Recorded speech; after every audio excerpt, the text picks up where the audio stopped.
बिस्मिल्लाहिर्रहमानिर्रहीम। अस्सलाम वालेकुम नाज़रीन, आप यूट्यूब चैनल देख रहे हैं। मैं इमरान खान हूँ। सबसे पहले आप इमरान खान साहब का कॉन्फिडेंस चेक करें कि ये वो शख्स है जो 500 से ज़्यादा दिन हो गए अब तक जेल में। लगभग 1.5 साल इमरान खान साहब को होने वाला है और उन्हें जेल में डाला हुआ है।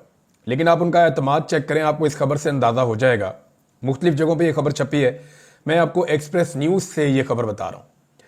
इमरान खान साहब कहते हैं जी कि कौमी असम्बली की पब्लिक अकाउंट कमेटी के चेयरमैन की नामजदगी के मामले पर उन्होंने अपने दिए गए नाम के ऊपर फुल स्टॉप लगाते हुए ओहदे के लिए शेख वकास अकरम का नाम बरकरार रख दिया और कहा है इस हवाले से फैसला मैं करूंगा, कोई हुकूमती ओहदेदार नहीं करेगा। पाकिस्तान तहरीक इंसाफ में बहुत सारे लोगों की ख्वाहिश है कि वो पब्लिक अकाउंट्स कमेटी के चेयरमैन बन जाए, क्योंकि पब्लिक अकाउंट्स कमेटी का जो चेयरमैन होता है उसके पास बहुत सारे मामलात होते हैं पैसे कमाने के लिए। मैं सच्ची सच्ची बात आपसे करूंगा, जो आदमी सीट के ऊपर बैठ जाता है सारा रिकॉर्ड उसके पास आना शुरू हो जाता है। जितने घपले होते हैं वो उसके सामने आ जाते हैं और यहाँ पे आप घपले के ऊपर अगर आंखें बंद कर लें तो आपको पैसे मिल जाते हैं।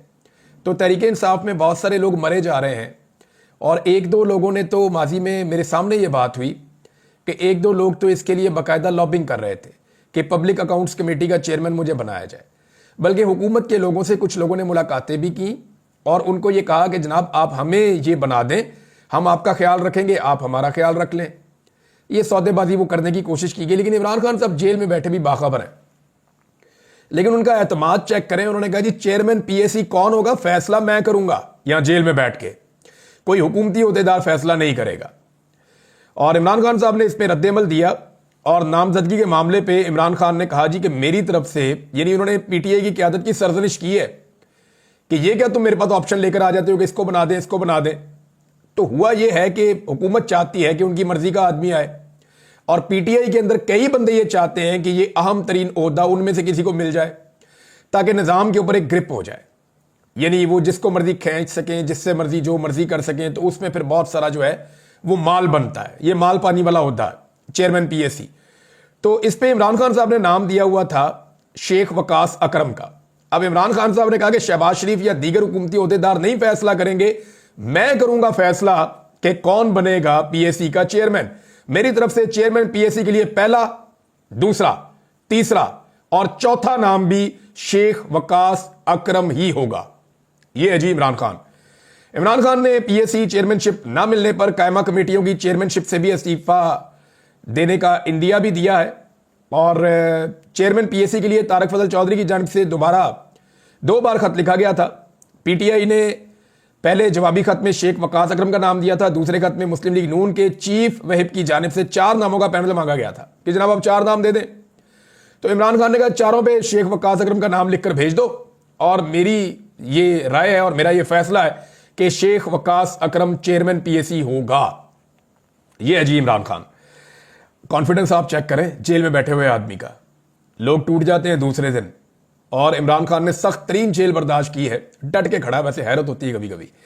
इमरान खान ने डील की पेशकश मुस्तरद कर दी। ये अब आलमी मीडिया के अंदर छप रहा है, जो एक अरब मीडिया है, अरब न्यूज की रिपोर्ट है और उन्होंने अपने जराये से कंफर्म करते हुए यह बताया कि साबिक वज़ीर-ए-आज़म पाकिस्तान और पाकिस्तान तहरीक इंसाफ के बानी चेयरमैन इमरान खान साहब ने नजरबंदी की डील मुस्तरद करते हुए मुल्क में सियासी तब्दीली के मुतालबे पर जोर दिया है। अरब न्यूज की रिपोर्ट के मुताबिक अडियाला जेल में कैद इमरान खान ने जेल से निकालकर घर में नजरबंद रखने की डील मुस्तरद कर दी है। और ये तो इमरान खान की बीवी ने नहीं माना था, आपको याद नहीं है? बुशरा बीबी को बंद किया था नजरबंद बनी गाला में, एक घर के एक हिस्से के अंदर एक कमरे में बंद कर दिया था उनको। तो उन्होंने हाई कोर्ट से रुजू करके अदालत को कह कहकर वो जेल गई थी कि भाई बंद ही करना तो जेल में बंद करो। इधर तो खातून नहीं मानी, इमरान खान की बीवी नहीं मानी, तो इमरान खान किधर मानेगा? और इमरान खान की वजह से तो बाकी सबको हौसला मिलता है। वैसे बुशरा बीबी ने भी कमाल किया, यानी आप वो सियासत में तो वो है नहीं, लेकिन अगर एक खातून के तौर पे आप ये देखें तो बाद औक़ात हैरत होती है कि एक ऐसी खातून जिसका सियासत से कोई ताल्लुक नहीं था, उन्होंने अपने शौहर के साथ कितने जबरदस्त तरीके से खड़े होकर दिखाया। हालांकि कोई बहुत लंबी रफाकत भी नहीं है इनकी, चंद साल पहले शादी हुई। बहरहाल इमरान खान साहब ने अरब न्यूज की रिपोर्ट के मुताबिक समाजी राब्ते की वेबसाइट पर एक पोस्ट में दावा किया कि हुकूमत के साथ मुज़ाकरात और उनकी जमात को सियासी मौक़े फराहम करने के लिए इन्हें डील की पेशकश की गई थी, जिसके तहत वो मुझे बनी गाला में रिहाइशगाह में नजरबंद करना चाहते थे। इमरान खान ने डील कबूल करने की बजाय जेल में रहने को तरजीह दिया और इसरार किया कि पीटीआई के तमाम कैदियों को पहले रिहा किया जाए। इमरान खान ने अपने बयान में बैरून मुल्क मुकीम पाकिस्तानियों से मुतालबा किया कि तरसीलात ज़र का बाइकआउट करें और उससे हकीकी आज़ादी और मुल्क में जमहूरियत की बहाली के लिए अहम करार दिया। इमरान खान ने कहा कि तरसीलात ज़र का बाइकआउट इस वक्त तक किया जाए जब तक हुकूमत इनके मुतालबात पूरे करने के लिए मानी खेज इकदाम नहीं करती। देखिए, इस दफ़ा जो हुकूमत के पास एक्स्ट्रा पैसा आया जिसकी बुनियाद के ऊपर कुछ हमारे ज़र मुबादला के ज़खायर में इजाफा हुआ है, वो एक्स्ट्रा पैसा ओवरसीज पाकिस्तानियों की जानिब से भेजी गई रेमिटेंसेज हैं। क्योंकि पाकिस्तान के अंदर जो है वो एकदम ज़मीनों की कीमत नीचे गई है। जब हालात बुरे होते हैं तो ज़मीनों की कीमतें नीचे जाती हैं। जब अमेरिका में 9/11 हुआ था तो बहुत पैसा निकल कर पाकिस्तान आया था। तो इसी तरह जब पाकिस्तान के अंदर अब ज़मीनों की कीमतें और चीज़ों की कीमतें नीचे गई हैं, बहुत सारे लोग अपनी बेचारे फैक्ट्रियां बेच रहे हैं, अपनी जायदादें बेच रहे हैं, मुल्क से जाना चाहते हैं। वहीं जिन ओवरसीज पाकिस्तानियों के पास एक्स्ट्रा पैसा है, उन्होंने पैसा पाकिस्तान भेजकर यहां पे वो चीज़ें खरीदी हैं, क्योंकि पाकिस्तान के हालात हमेशा तो बुरे रहने नहीं है। तो इस वजह से कुछ ओवरसीज पाकिस्तानियों की जो एक्स्ट्रा अमाउंट पाकिस्तान इस साल आई, उसका बड़ा फायदा हुआ। लेकिन इमरान खान साहब ने अब चला दी है मुहिम और ओवरसीज पाकिस्तानी इमरान खान की बात मानते हैं। अगर 10% से 15% का भी फर्क पड़ा ना, तो ये हुकूमत को दोबारा आईएमएफ के सामने जाकर घुटने टेकने पड़ जाएंगे। वो तो वैसे भी टेकने पड़ेंगे क्योंकि ये ऑलरेडी डेफिसिट में जा रहे हैं। यानी जो इन्होंने अपने टारगेट पूरे करने थे, हुकूमत अपने टारगेट पूरे करने में नाकाम है। और अब रेमिटेंसेस जिसकी बुनियाद के ऊपर ये हुकूमत कहीं पे खड़ी थी, वो भी मुतासिर होने के खदशात बहुत ज्यादा बढ़ गए हैं। इमरान खान ने 9 मई से जुड़े वाकयात पर पीटीआई के कारकुनों के फौजी अदालतों में ट्रायल पर तनकीद की और इससे शफाफियत और शहरी हकूक के खिलाफ वर्जी करार देते हुए उसकी इमरान खान साहब ने मजम्मत भी की। उन्होंने कहा खुली अदालत में ट्रायल किए जाएं और यह आईने पाकिस्तान का तकाजा भी है। अब आ जाए नाजरीन, जो रद्द-ए-अमल एक आया ना DGISPR की प्रेस कॉन्फ्रेंस के बाद, और जो एक रियासती पॉलिसी चल रही है उसके खिलाफ पाकिस्तान तहरीक इंसाफ का, यह बहुत इंपॉर्टेंट है। एक तो देखें, ये पाकिस्तान के अंदर सेट पैटर्न है कि आप किसी बड़े इदारे के ऊपर, चाहे वो गलत बात करें या ठीक बात करें, फैक्चुअली ठीक हो या फैक्चुअली गलत हो, आप तनकीद नहीं कर सकते। आप तनकीद करेंगे तो वो मुकद्दस गाय है, आपको निशाने इबरत बना दिया जाएगा। फर्ज करें कोई बड़ा आदमी है, आप बहुत बड़े आदमी की बात कर लें, पाकिस्तान के आर्मी चीफ की बात कर लें, किसी और बड़े ओहदेदार की बात कर लें, DGISPR की प्रेस कॉन्फ्रेंस की बात कर लें। सियासतदान तो बेचारे छानबूरा होते हैं, वो तो आते जाते रहते हैं। वो तो बूट पॉलिश की बात है, कभी इसके हाथ में कभी उसके हाथ में। तो यहां पे अगर वो कोई ऐसी बात कर दें जो फैक्चुअल नहीं है और आप उसकी निशानदेही करें पाकिस्तान में, तो आपके लिए बड़ी प्रॉब्लम हो जाती है। तो यहां अब बहुत सख्त रद्द-ए-अमल आया कल से लेकर अब तक, क्योंकि फैक्चुअली जो है वो DGISPR की प्रेस कॉन्फ्रेंस में बहुत सारी गलतियां थी। वहां पे ऐसे फैक्ट्स थे जो मौजूद थे ग्राउंड के ऊपर, लेकिन उन्हें लगा कि शायद मैं ये कह दूंगा तो कोई चैलेंज नहीं करेगा। लेकिन नौजवानों ने कल से लेकर अब तक पूरी प्रेस कॉन्फ्रेंस का जो है वो पोस्टमार्टम किया। वो कैसे किया मैंने आपको बताया भी है। अब शेख वकास अकरम साहब ने उसके ऊपर एक वजह बताई है। ये जनाब सेक्रेटरी इत्तलात है पाकिस्तान तहरीक इंसाफ के। तो शेख साहब कहते हैं, जब इतने बड़े इदारे और इतने ऐसे इदारे के तर्जुमान जिससे कौम ने हमेशा मोहब्बत की है, उनके मुंह से लोग अपने कायद के खिलाफ प्रेस कॉन्फ्रेंस में गुफ्तगू सुनते हैं, तो फिर कौम के बच्चे नौजवान सोशल मीडिया पर अपना रद्द-ए-अमल देते हैं। यह नेचुरल है, लोग अपनी अपनी तबीयत के मुताबिक रिएक्ट करते हैं। आप इस पर फिर इसलिए बुरा ना मनाएं, क्योंकि अगर तर्जुमान जिम्मेदारी का मुजाहरा नहीं कर रहा तो इन नौजवानों से क्या तवक्को रखते हैं? कौन पुरअमन शहरी है, इंतशारी या दहशतगर्द है, इसका फैसला अदालतों को करना है। आप इमरान खान के करोड़ों वोटर्स को बगैर किसी जुर्म साबित किए हुए और अदालती कार्रवाई के बगैर, यानी इन अलकाबात से आप उनको ना नवाजें। ये शेख वकास अकरम साहब ने बात की है, जायज बात है। जब एक इदारा कहता है हमारा सियासत से ताल्लुक ही नहीं है, तो सियासत पे फिर उन्हें कमेंट्री भी नहीं करनी चाहिए और एक पॉलिटिकल पार्टी के बारे में अपनी ऐसी राय पेश नहीं करनी चाहिए जो कुछ और पॉलिटिकल पार्टीज ऑलरेडी बना चुकी है। पाकिस्तान तहरीक इंसाफ ने एक बड़ा इंपॉर्टेंट मुतालबा किया है। यह मुतालबा मैं यहां पे आपके सामने रख देता हूं। ये इंपॉर्टेंट है, लेकिन 2-3 बड़ी अहम खबरें हैं जो मैं आपको भी वीलॉग के अगले हिस्से में देने वाला हूं। एक तो अमेरिकन एम्बेसी से कुछ लीक्स होने के खतरात हैं और ये बहुत सारे लोग कह रहे हैं, और कुछ ऑडिट मामला होने हैं जिनमें बहुत सारे लोग फंस जाएंगे। और यहां इस्लामाबाद में कुछ बड़ी अहम मीटिंग्स हो रही हैं। उन मीटिंग्स के नतीजे में कुछ चीजों पे डिस्कशन हो रही है कि अमेरिका को अब आने वाली एडमिनिस्ट्रेशन को क्या हम दे सकते हैं जिससे वो हमारे साथ खड़े हो जाए। तो मैक्सिमम के ऊपर डिस्कशन हुई है, या मेरे एक सोर्स ने मुझे कुछ चीजें बताई, मैं वो आपके साथ शेयर करता हूं। मुझे ये तो कंफर्म हो गया कि डिस्कशन हो रही है। किन चीजों पे हो रही है उस पर हम बात कर लेते हैं। तो नंबर एक ये है कि पाकिस्तान तहरीक इंसाफ ने रियासत की पॉलिसियों का असर नौ जायजा लेने का मुतालबा किया कि दोबारा देख लें आपकी ये क्या पॉलिसियां रियासत की। इख्तलाफ राय को रियासत मुखालिफ करार देने का रुझान उन्होंने कहा गलत है। इस तरह के इकदामात तनाज़ात और लाकानूनियत को हवा देते हैं। और उन्होंने कहा जी पाक फौज के तर्जुमान की जो प्रेस कॉन्फ्रेंस है उस पर रद्दमल देते हुए पार्टी की आदत ने उसे रवायती और गैर तब्दील शुदा मौक़िफ़ करार देते हुए इजहार राय की आज़ादी और आईनी इंसाफ की जरूरत पर जोर दिया। पीटीआई के मरकजी सेक्रेटरी इत्तलात शेख वकास अकरम ने एक तफसीली प्रेस रिलीज में अदालती मामलात में फौजी अदालतों के इस्तेमाल को तनकीद का निशाना बनाते हुए आईनी निज़ाम पर मुज़िर असरात के बारे में खबरदार किया।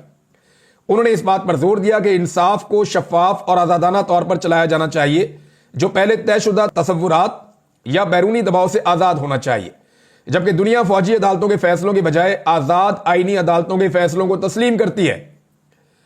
उन्होंने कहा जी सड़कों की बंदिश आप कर देते हैं, पुरअमन मुजाहिरीन की आप गिरफ्तारियां करते हैं, जमहूरी हुकूक पर हमला किया जाता है, इसकी हम मजम्मत करते हैं। पुरअमन एहतजाज हर सियासी जमात का हक है। ऐसे में आर्टिकल 245 के तहत सड़कें क्यों बंद हैं और निहत्ते वर्कर्स को गिरफ्तार क्यों किया जा रहा है? यह मसला प्रेस कॉन्फ्रेंस या बयानबाजी से हल नहीं हो सकता। सीसीटीवी फुटेज समेत काबिल एतमाद शवाहिद की बुनियाद पर आला सतह की आजादाना अदालती तहकीकात का मुतालबा करते हुए उन्होंने कहा कि डराना और धमकियां देना इस मसले का हल नहीं है।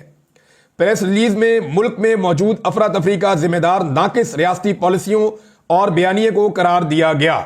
पाकिस्तान तहरीक इंसाफ कह रही है पॉलिसी बदलो रियासत को। एक पॉलिटिकल पार्टी को दीवार से लगाने के चक्कर में पूरे पाकिस्तान को अपने खिलाफ कर लेना यह कोई दानिशमंदी नहीं है, और इससे यह मामला खत्म नहीं होगा। इंसाफ के तकाजे पूरे किए जाएं तो चीजें खुल सकती हैं।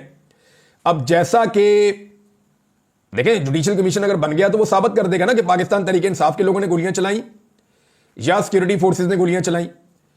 जुडिशल कमीशन बना दे, उनका क्लेम है पीटीआई का कि गोलियां सिक्योरिटी फोर्सेस ने चलाई। डीजीआई एसपीआर का क्लेम है कि नहीं गोलियां पीटीआई ने चलाई। तो इसके ऊपर एक जुडिशल इंक्वायरी करवा दें।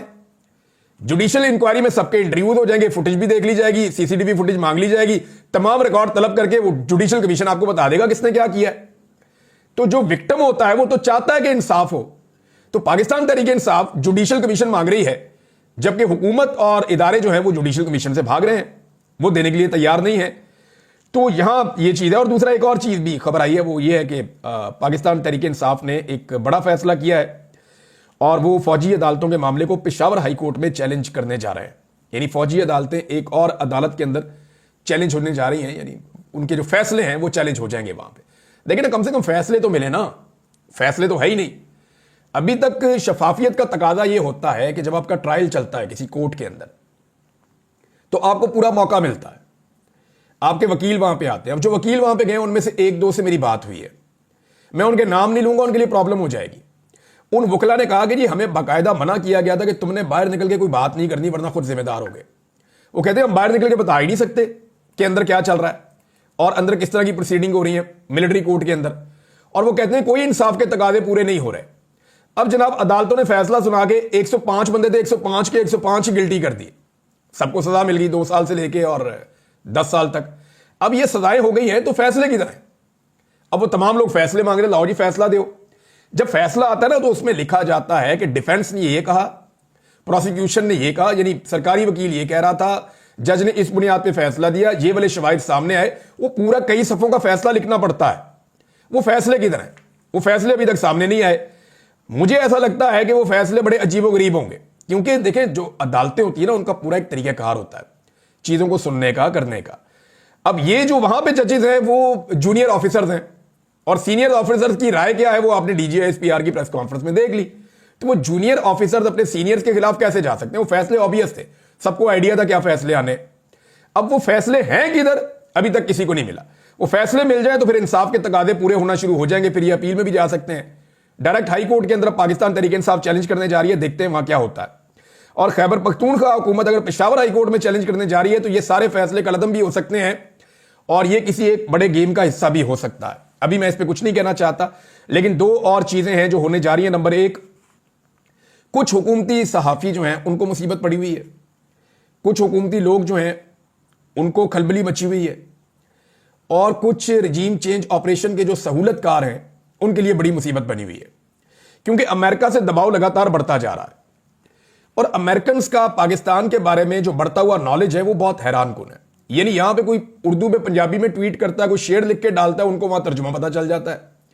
ऐसा लगता है कि उन्होंने इसके ऊपर बंदे डिप्यूट कर दिए कि एक एक चीज पे नजर रखो, या तो फिर जो इस वक्त अमेरिकन एम्बेसी है इस्लामाबाद में उसके अंदर बैठे हुए लोग बाकायदा जो ट्रंप की आने वाली इंतजामिया है उनसे अपने ताल्लुकात बेहतर करने की खातिर उनको रिपोर्ट करना शुरू हो गए और हर चीज बाकायदा ट्रांसलेट होकर उन्हें रिपोर्ट हो रही है, उस पर वो खुलकर रिस्पॉन्ड भी कर देते हैं।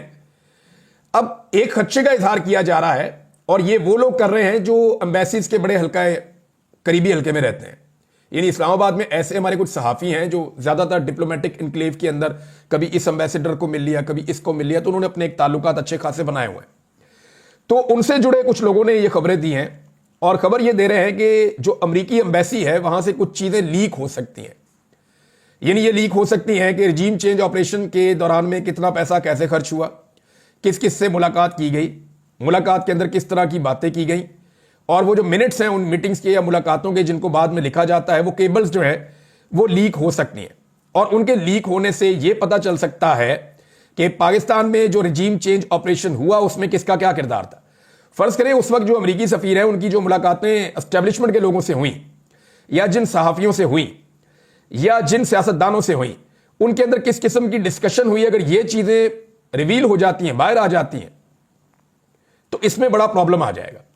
इनसे अगर पर्दा उठ जाता है तो रिजीम चेंज ऑपरेशन का पूरा जो स्ट्रक्चर है वो आपके सामने आकर खड़ा हो जाएगा। और इस डर से अब कुछ लोग खुलकर कहना शुरू हो गए, हम तो इसके खिलाफ थे, हम तो करने नहीं चाहते थे रिजीम चेंज, ये तो हमसे जबरदस्ती करवाया गया, ताकि कल को बजाय इसके कि हम इसके बेनिफिशियरी गर्दाने जाएं, हम कह देंगे हम तो विक्टिम है। और ये सारा कुछ पड़ जाएगा उन लोगों के खाते में जिन लोगों ने जा जाकर मुलाकातें की थी। अब वो लोग इस खदशे का इजहार करें, दूसरा कुछ ऑडिट भी वो करवाएंगे।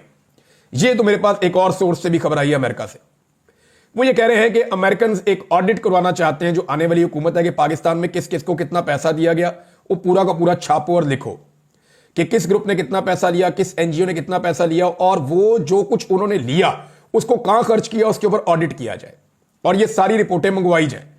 माजी में होता यह था कि जिसके अमेरिका में अच्छे ताल्लुकात है, अमेरिका ने पाकिस्तान को इमदाद का ऐलान किया तो डायरेक्ट इमदाद हुकूमत को देने के बजाय वो एनजीओ के जरिए भी खर्च करते थे, इदारों के जरिए भी खर्च करते थे, तो वो इमदाद उनके पास जाती थी, पूछने वाला ही कोई नहीं था।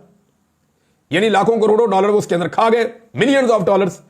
तो अब उसके ऊपर एक ऑडिट होगा तो आपको बहुत सारे पर्दानशीनों का पता चलेगा कि ये भी पैसे ले गया, ये भी पैसे ले गया, ये भी पैसे ले गई। मरियम नवाज ने कुछ पैसा, यानी इसके ऊपर तो बाकायदा वो एक ट्वीट भी हमारे सामने आया हुआ है, ये सैयद कामरान ने ट्वीट किया है और रिचर्ड ग्रेनल को इसके अंदर उन्होंने जो है वो मेंशन किया है। उन्होंने कहा जी हम पाकिस्तानी आपसे डिमांड करते हैं कि इन्वेस्टिगेट करेंगे 70 मिलियन अमेरिकी डॉलर्स जो हैं, 70 मिलियन अमेरिकी डॉलर्स, ये बहुत ठीक ठाक अमाउंट होती है, 7 करोड़ अमेरिकी डॉलर अरबों रुपए बनते हैं। ये टैक्स पेयर का पैसा था अमेरिकन का, और मिशेल ओबामा ने ये पैसा मरियम नवाज के लिए अनाउंस किया था बच्चों के स्कूलों के लिए। अच्छा, इसमें से वो क्लेम ये करते हैं सैयद कामरान साहब कि एक पैनी भी खर्च नहीं की गई। अच्छा, एक दो प्रोग्राम मरियम नवाज ने किए थे छोटे छोटे स्कूलों के अंदर उस दौर में जब मरियम नवाज के वालिद वजीर आजम थे, ये गई थी जाके मिशेल ओबामा से इन्होंने मुलाकात की थी, 70 मिलियन अमेरिकन डॉलर्स की इमदाद आई थी। वो पैसा कहां गया उसके बारे में अभी तक कुछ आइडिया नहीं है। मरियम नवाज को बहुत बड़ी चीजों का सरबराह भी बनाया गया था, ओहदे भी दिए थे, नवाज शरीफ साहब ने बाद में तनकीद हुई तो हटा दिया गया। अब नाजरीन, इस्लामाबाद के अंदर एक बड़ी अहम बैठक जारी है, उसके अंदर कुछ बंदे अमेरिका से पहुंचे हैं, कुछ बंदे पाकिस्तान से बैठे हैं, और तमाम स्टेक होल्डर्स बंद कमरा करके सर जोड़ के बैठे हैं और कुछ चीजों के ऊपर डिस्कशन हो रही है। मुझे सिर्फ इतनी इंफॉर्मेशन मिली, और इसके साथ जो इजाफी इंफॉर्मेशन है वो ये है कि कोशिश ये की जा रही है कि अमेरिका को कुछ ऐसी चीजें ऑफर कर दी जाए जिसके नतीजे में अमेरिका इमरान खान के मामले के ऊपर अपना हाथ खींच ले और कम से कम इस मामले को छोड़ दे और इंसानी हुकूक की खिलाफ वर्जियों के ऊपर पाकिस्तान के ऊपर सख्ती ना करे। अब जो ऑप्शन हो सकती है वो क्या हो सकती है? देखिए, अमेरिका को पाकिस्तान से 5-6 चीजों का ही प्रॉब्लम रहता है ना, वो 5-6 चीजें पाकिस्तान से चाहता है जो पाकिस्तान कभी करता है कभी नहीं करता। डिक्टेटर होते हैं तो फौरन कर देता है, सियासतदान होते हैं तो उनको जरा फिक्र रहती है कि लोग क्या सोचेंगे, तो वो नहीं करते। लेकिन जो चीजें ऑफर की जा सकती हैं वो क्या है? Under discussion. Number 1, America Pakistan पर मजीद पाबंदियां लगा सकता है। दिफाई नुक्ता नज़र से आपको महदूद किया जा सकता है ताकि आप दूर तक हिट ना कर सके। इसमें इंडिया का भी फायदा हो जाएगा, इसमें इसराइल का भी फायदा हो जाएगा और अमेरिका का भी फायदा हो जाएगा कि समुद्र में जहां जहां वो मौजूद है पाकिस्तान की एक्सेस से वो बाहर चले जाएंगे। अब इसमें जो है वो मौजूदा हुकूमत ने कोई रद्द अमल नहीं दिया पाबंदियों पर। हुकूमत की आपने देखा, शहबाज शरीफ हो, इसहाक डार, सारे चुप हैं, बोल नहीं रहे, ना नवाज शरीफ। तो क्या ये आइंदा भी ऐसे ही चुप रहेंगे अगर अमेरिका ऐसा करता जाए? तो एक ये ऑप्शन है। दूसरा, इसराइल के मामले पर क्या डोनाल्ड ट्रंप की इंतजामिया को यकीन दहानी करवाई जा सकती है? यानी ऐसे बहुत सारे इकदाम पाकिस्तान में उठाए गए हैं जिससे इसराइल बहुत खुश होगा। यानी फलस्तीन का आप झंडा उठाए, आपको मार पड़ती है, गिरफ्तार कर लेते हैं। आप एहतजाज करें इसराइल के खिलाफ तो आपको मार पड़ती है, आपको गिरफ्तार कर लिया जाता है, और ये बार बार होता रहा है। तो ये एक नई चीज हमने पाकिस्तान में पहली मरतबा देखी और इसको भी बतौर हथियार इस्तेमाल किया जा सकता है। अफगानिस्तान में अमरीकी मफादात के लिए एक कलील मुद्दती एक कशीदगी शुरू हो सकती है जिसका आगाज कर दिया गया है। यानी पाकिस्तान में दहशतगर्दी बड़े लंबे अरसे से हो रही है। पाकिस्तान बार बार कहता रहा अफगानिस्तान से आ रहे हैं, लेकिन एरियल स्ट्राइक्स हमने अब की हैं और यह साबित हो चुका है गुज़िश्ता 24 घंटों के अंदर कि जनरल बाजवा और जनरल नदीम अंजुम साहब, इनकी और मिलिट्री एस्टेब्लिशमेंट की यह पॉलिसी थी कि तालिबान को वापस लेकर आना है। पीटीआई इसकी मुखालिफ थी, लेकिन यह तालिबान को पीडीएम की हुकूमत के साथ मिलकर वापस लेकर आए मुसल्लह लोगों को, और उसके बाद पाकिस्तान में दहशतगर्दी का वो सैलाब आया जो अभी तक जारी है। लेकिन अफगानिस्तान में अटैक करके क्या पाकिस्तान ये पैगाम देना चाहता है कि, और इस तरह के कुछ बयान जो हैं वो हुकूमत के जो करीबी लोग हैं उनकी तरफ से आ भी रहे हैं कि जो अमरीकी मफादात हैं खित्ते में उनको फिर पाकिस्तान पूरा करेगा। तो जैसे अमेरिका पाकिस्तान में करता था ड्रोन अटैक, एरियल स्ट्राइक, ऐसे ही पाकिस्तान अफगानिस्तान में कर सकता है। ईरान के हवाले से अमरीकी मफादात के साथ पाकिस्तान जा सकता है। यहां पे एक फायदा यह दिया जा सकता है, भारत से ताल्लुकात नॉर्मल करना। कश्मीर पहले ही आपके एजेंडे के ऊपर नहीं है। भारत के कहने पर हम तो ट्रॉफी लेकर नहीं गए गिलगित बल्तिस्तान में या आजाद कश्मीर में, तो ये क्यों हुआ? ये भी एक बड़ा सवाल है। रूस और चीन के साथ ताल्लुकात अमरीकी रजामंदी से मशरूत कर देना या उसके साथ मुंसलिक कर देना, ये वो चीजें हैं जिनको अंडर डिस्कशन लाया जा सकता है, जो इस्लामाबाद के अंदर डिस्कशन चल रही है। क्योंकि अगर ये सारी चीजें आप देते हैं ट्रंप को, तो मे बी वो सोचे कि ये अमेरिका के और उसके इत्तेहादियों के बड़े मफादात हैं, तो शायद वो चंद कदम पीछे हटने का सोचे। लेकिन अभी तक तो सिचुएशन ऐसी नहीं है।